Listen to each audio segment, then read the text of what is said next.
Shalom, shalom, bien-aimés du Seigneur, que le Seigneur vous bénisse. Ce matin, je voudrais partager un thème avec vous. Et ce thème-là, c'est l'importance de la communion fraternelle face à la tentation, c'est-à-dire que la communion fraternelle. Et qu'est-ce que c'est que la communion fraternelle? La communion fraternelle, c'est l'union de plusieurs personnes dans une même foi. Donc pour définir la communion fraternelle, nous allons aller dans la Bible avant que je ne touche le thème dans le livre de Actes. Actes chapitre 2. Actes chapitre 2, je vais lire le verset 42. Je vais lire le verset 42. Je vais lire à partir du verset 41. Il dit, ceux qui acceptèrent sa parole furent baptisés en ce même jour-là, et le nombre des disciples s'augmenta d'environ 3000 âmes. Ils persévéraient dans l'enseignement des apôtres, dans la communion fraternelle, dans la fraction du pain et dans les prières. Donc la communion fraternelle, c'est l'union des frères et des sœurs en Christ. L'unité, la communion qu'ils ont, les échanges qu'ils ont en tant que les fils ou les filles d'un même Père qui est Dieu. Maintenant, l'importance de la communion, qu'est-ce que la communion peut apporter, peut nous donner face à la tentation. C'est ça que je veux vraiment traiter. Nous allons aller dans le livre d'Ecclésiaste, Ecclésiaste chapitre 4. Je vais lire à partir du verset 9. Il dit, deux valent mieux qu'un, parce qu'ils retirent un bon salaire de leur travail, car s'il tombe, l'un relève son compagnon. Mais malheur à celui qui est seul et qui tombe, sans avoir un second pour le relever. De même, si deux couchent ensemble, ils auront chaud. Mais celui qui est seul, comment aura-t-il chaud? Verset 12. Si quelqu'un est plus fort qu'un, les deux peuvent lui résister, et la corde à trois fils ne rompt pas facilement. Amen. Donc, voilà ce que la Bible dit. La Bible dit dans le livre d'Ecclésiaste, deux valent mieux qu'un. Aujourd'hui, il y a tellement de tentations.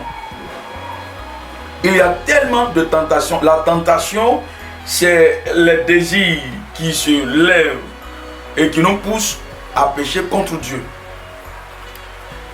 Lorsque nous succombons à la tentation, on pêche. Mais la tentation n'est pas d'abord le péché.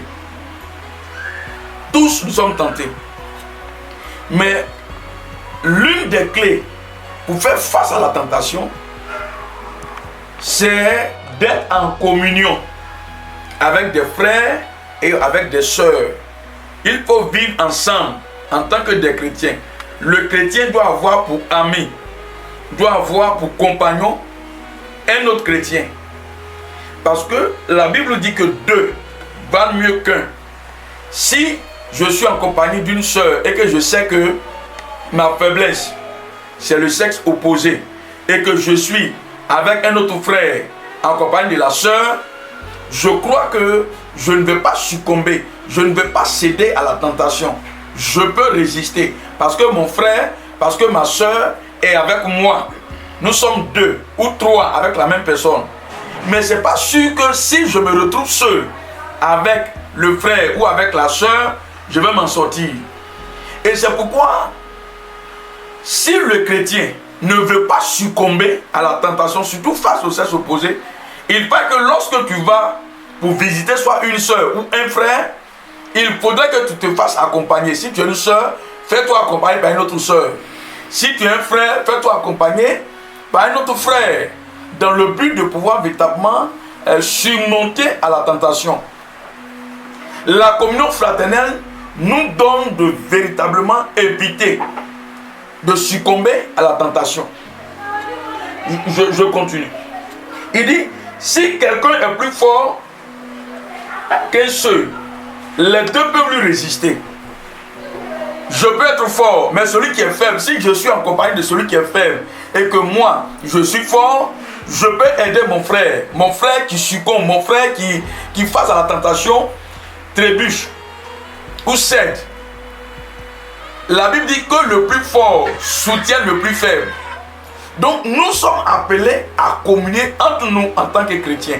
Si nous voulons véritablement résister à la tentation, vivons la communion fraternelle. La vie chrétienne ne se mène pas seule. C'est ensemble qu'on est fort. Le monde dit que l'union fait la force. C'est ce que le monde dit. Et nous aussi en tant que chrétiens, si nous vivons ensemble, on devient plus fort. Si nous sommes ensemble, on devient solide face à certaines tentations, telles que la corruption, telles que le péché de la fornication, telles que l'adultère. Il y a tellement de péchés, il y a tellement de choses face auxquelles nous sommes tentés.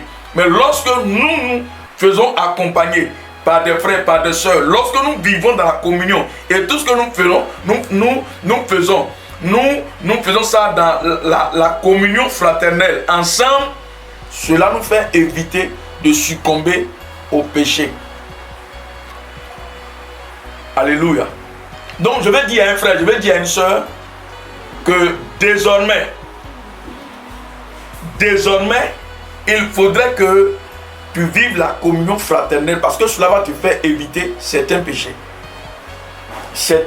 grossiers. Donc, que Dieu vous bénisse et que Dieu vous donne de vivre la communion fraternelle. Si vous êtes faible, attachez-vous à un frère, à une sœur qui est solide dans la foi.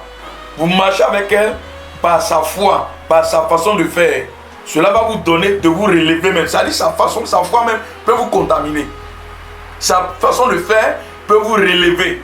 Donc c'est pourquoi j'invite les frères et les sœurs, ne vivez pas votre vie chrétienne seul. Je donne un exemple très simple. Le balai que vous voyez, lorsqu'on enlève un brindy de balai, il est plus facile de le casser. Mais prends le balai en entier, essaie de le casser. Ça devient très difficile. Donc lorsque nous sommes ensemble, face à la tentation, nous ne succombons pas. Donc que Dieu te soutienne, que Dieu te bénisse et que désormais, que tu vives la communion fraternelle. Sois béni.